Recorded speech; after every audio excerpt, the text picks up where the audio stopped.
Here we are in Peru, in the town and museum of Huara, and we are here looking at one of the most amazing artifacts probably in the world, and it is the mummy of a child named Huayqui. I'm here with Brian Forster. Brian, Yes, Jimmy. what can you tell us first about where Huayqui was found and why this artifact is so important? Well, Huayqui was found on the top of the mountain right behind this town called Huayqui, which means the mountain of creation, and was found buried ceremonially. So, a person of importance, according to the numerous doctors that have looked at Huayqui, um, there are many anomalies. Such as? Well, one thing is the fontanelle, which is the soft spot on the top of the head, is not closed, so that would indicate an age of less than 2 years.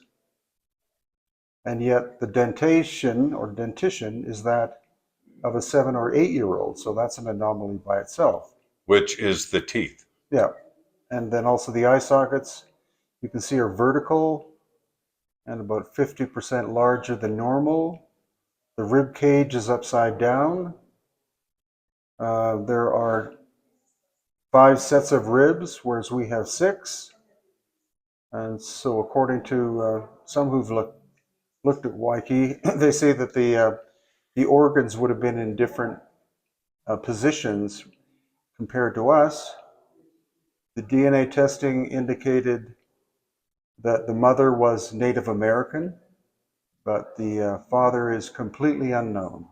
So I think we're looking at a possible alien-human hybrid. One of the first things you notice is the size of the eye sockets, which almost look adult size, but this is a 2 year old child. How do you explain that? What goes through your mind when you look at the size of the eye sockets?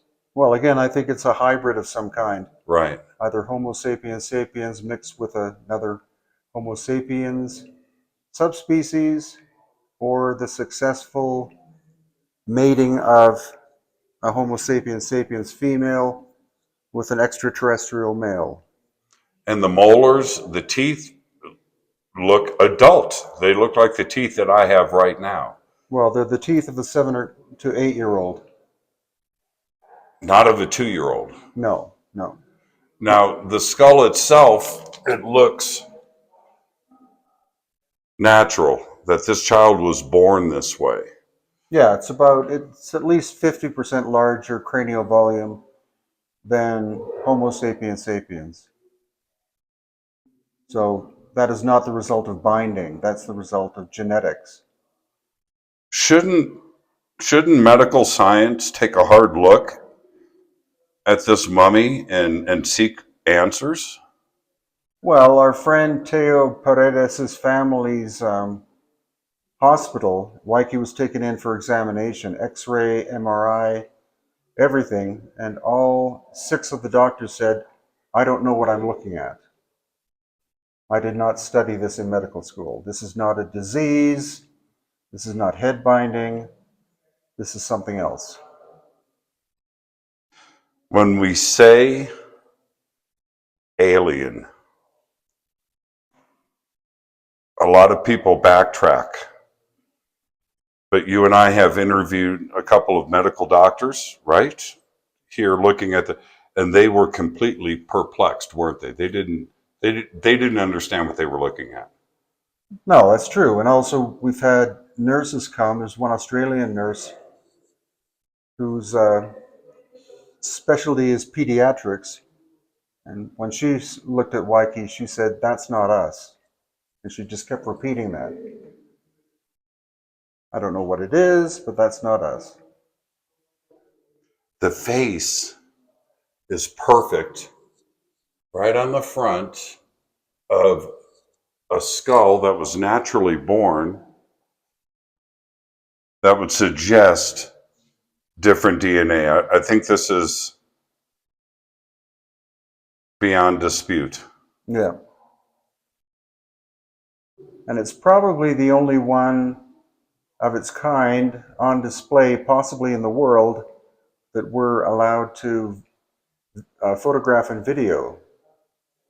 There are, I'm sure, many anomalous mummies and skeletons located at the Central Museum in Lima, but nothing like this is on display. They are afraid for the public to look at something like this, but this is Senor Renato's museum, and he's very proud of this little female that he was able to obtain from the graveyard, and we are the benefactors of that.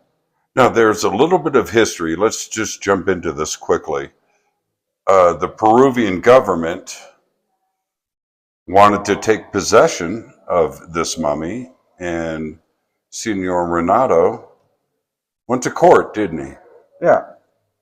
Well, it's been radiocarbon dated to about 800 years old, so that would be early Inca in this area.